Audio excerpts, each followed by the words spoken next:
আজকে আরেকটি গুরুত্বপূর্ণ বিষয় নিয়ে আলোচনা করব, সেটি হচ্ছে বাস্ট ইনটু এবং বাস্ট আউটের ব্যবহার। এটা খুবই ইম্পর্টেন্ট, বিভিন্ন পরীক্ষা আসে। বাস্ট ইনটু ব্যবহৃত হবে যখন কান্নায় বা দুঃখে ভেঙে পড়া বোঝাবে,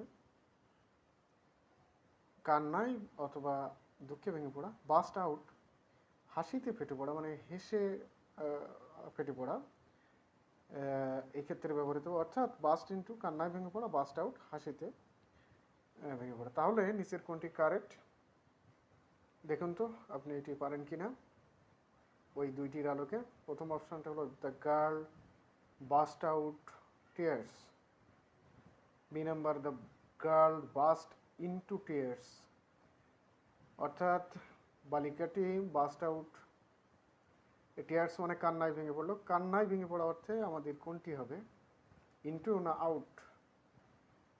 কমেন্টে জানান, ফলো করে লাইক করে পাশে থাকুন যাতে পরের ভিডিওটা আপনার কাছে সহজে পৌঁছায়। সকলকে ধন্যবাদ।